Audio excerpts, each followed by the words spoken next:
ಎಲ್ರಿಗೂ ನಮಸ್ಕಾರ. ನಾನು ರೇಷ್ಮಾ KS ಮಾತಾಡೋದು, ತಹಶೀಲ್ದಾರ್ ಹಾಗೂ ತಾಲೂಕು ದಂಡಾಧಿಕಾರಿ. ಈಗ ನಮ್ಮ ತಾಲೂಕಿನಲ್ಲಿ ನಾವು ಕಳೆದ 2 ದಿನದಲ್ಲಿ ಮೈಕ್ರೋ ಫೈನಾನ್ಸ್ ಇದಕ್ಕೆ ಒಂದು ಸಾವಿನ ದುರಂತ ನೋಡಿದ್ದೀವಿ. ಸೊ ನಾನು ಈ ಬಗ್ಗೆ ಸಾಕಷ್ಟು ಸ್ಥಳಕ್ಕೆಲ್ಲ ಹೋಗಿ ನಾನು ನಮ್ಮ ಉಪವಿಭಾಗಾಧಿಕಾರಿಗಳು ಮತ್ತು ನಮ್ಮ DC ಅವರು ಸಹ ಅದ್ರ ಬಗ್ಗೆ ಇಮಿಡಿಯೇಟ್ ನೀವು ಅಡ್ರೆಸ್ ಮಾಡಬೇಕು ಅಂತೇಳಿ ನಾವು ಸ್ಪಾಟ್ ಎಲ್ಲ ವಿಸಿಟ್ ಮಾಡಿದ್ವಿ.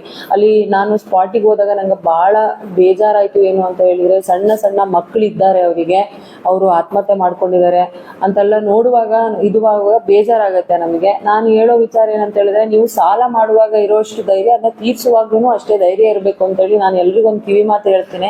ಯಾಕಂತ ಹೇಳಿದ್ರೆ, ಜೀವ ಒಂದು ಸತಿ ಹೋದ್ರೆ ಮತ್ತೆ ಅದನ್ನ ತರಕ್ಕಾಗಲ್ಲ. ನಿಮ್ಮ ಸಾಲದ್ದು ನಾವು ದೊಡ್ಡ ಹಂತದಲ್ಲಿ ಈಗ ನಾವೇನೋ ಧೈರ್ಯ ತುಂಬಿ ಅವ್ರಿಗೆ ಹೇಳಿ ಇನ್ನೊಂದು ಮಾಡ್ಬೋದು. ನಮ್ಮ ಪೊಲೀಸರು ಇದ್ದಾರೆ, ಅವರು ನಿಮ್ಗೆ ಯಾರು ಕಿರುಕುಳ ಕೊಡ್ತಾ ಇದ್ದಾರೆ ಈ ತರ ಹಿಂಗೆ ಹೇಳಿದ್ರೆ ದಯವಿಟ್ಟು ಪೊಲೀಸ್ ಹತ್ರ ಕಂಪ್ಲೇಂಟ್ ಕೊಡಿ, ಇಲ್ಲ ನಮ್ಮಲ್ಲಿ ಏನಾದ್ರು ಒಂದು ಕಂಪ್ಲೇಂಟ್ ರಿಜಿಸ್ಟರ್ ಮಾಡಿ ನನಗೆ ಈ ತರ ಆಗ್ತಾ ಇದೆ ಅಂತೇಳಿ.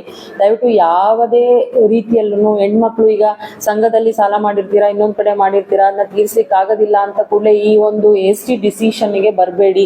ಯಾರು ಆತ್ಮಹತ್ಯೆ ಮಾಡ್ಕೊಳ್ಬಾರ್ದು, ಸ್ಟ್ರಾಂಗ್ ಆಗಿ ಇರ್ಬೇಕು ಹೆಣ್ಮಕ್ಳು ಯಾವತ್ತೂ. ನಾವೇ ಯಾಕಂದ್ರೆ ಮನೆ ಒಂದು ಬುನಾದಿ ಆಗಿರ್ತೀವಿ.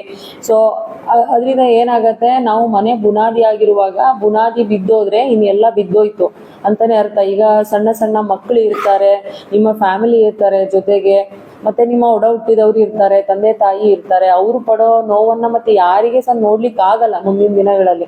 ಅದಕ್ಕೋಸ್ಕರ ಹೆಣ್ಮಕ್ಳು ಯಾರೇ ಸಾಲ ಮಾಡಿದ್ರು, ಯಾವುದೇ ಸಂಘ ಇರ್ಬೋದು, ಇದು ಅದು ಪ್ರೈವೇಟು, ಇದು NRLM ಆ ಥರ ಅಂತಲ್ಲ, ಯಾವುದೇ ಸಂಘ ಆಗಿದ್ರು ಅವ್ರು ಬಂದು ತುಂಬಾ ಕಿರುಕುಳ ಕೊಡ್ತಾ ಇದಾರೆ ಅಂದ್ರೆ ದಯವಿಟ್ಟು ಪೊಲೀಸಲ್ಲಿ ಕಂಪ್ಲೇಂಟ್ ರಿಜಿಸ್ಟರ್ ಮಾಡಿ. ಯಾವುದೇ ರೀತಿಯ hasty ಡಿಸಿಷನ್ ತಗೊಳ್ಬೇಡಿ. ನಮ್ಮ ತಾಲೂಕು ಕಚೇರಿಯಲ್ಲಿಯೂ ಸಹ ನೀವು ನಿಮ್ಮ ಕಂಪ್ಲೇಂಟ್ ಅನ್ನ ಹೇಳ್ಬೋದು, ನಮ್ಗೆ ಈ ತರ ಆಗ್ತಾ ಇದೆ ಅಂತ. ನಾವು ಪೊಲೀಸ್ ಅವರಿಗೆ ಇಲ್ಲಿಂದ ಡೈರೆಕ್ಷನ್ಸ್ ಕೊಟ್ಟು ಅದೇನಿದೆ ಅದನ್ನ ಅಡ್ರೆಸ್ ಮಾಡ್ತೀವಿ. ದಯವಿಟ್ಟು ಯಾರು ಆತ್ಮಹತ್ಯೆ ಮಾಡ್ಕೊಳ್ಬಾರ್ದು ಅಂತ ಹೇಳಿ ನಾನು ತಮ್ಮಲ್ಲಿ ಕೋರ್ಕೊಳ್ತೀನಿ. Thank you.